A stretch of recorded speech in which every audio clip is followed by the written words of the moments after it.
धोखेबाज। तुझे बेवफा कहूँ कि मैं कहूँ धोखेबाज। मेरे दिल के टूटने की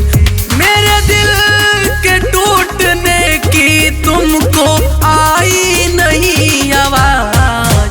तुझे बेवफा कहूँ कि मैं कहूँ धोखेबाज। तुझे बेवफा कहूँ कि मैं कहूँ धोखेबाज।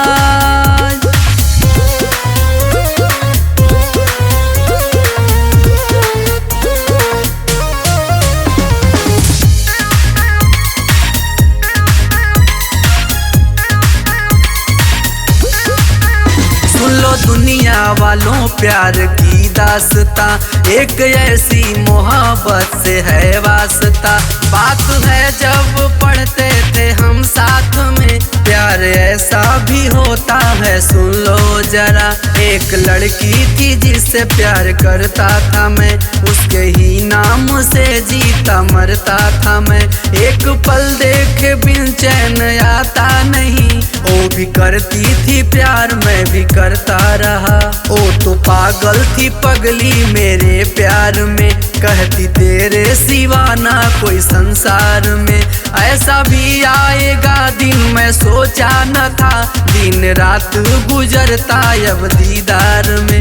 तेरे नाम का दीवाना, तेरे नाम का दीवाना, तुमसे पूछता है यही आज। तुझे बेवफा कहूँ कि मैं कहूँ धोखेबाज। तुझे बेवफा कहूँ कि मैं कहूँ धोखेबाज।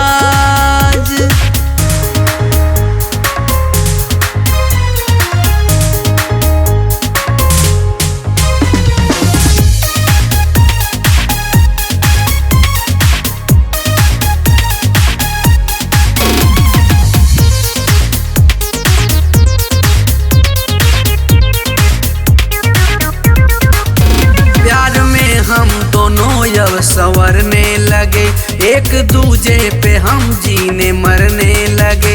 बात करती थी वो मुझसे रात रात भर, बाहों में भर के हम आहें भरने लगे।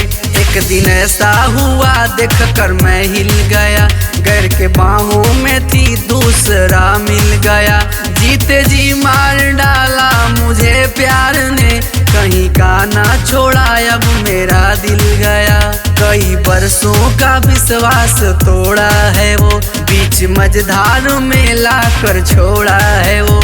ऐसे भी रंग बदलेगी वो बेरहम, किसी गैर से रिश्ता को जोड़ा है वो। जान दिल दोनों दिया था, जान दिल दोनों दिया था, फिर भी आई न उसको लाज। तुझे बेवफा कहूँ कि मैं कहूँ धोखेबाज। तुझे बेवफा कहूँ कि मैं कहूँ धोखेबाज।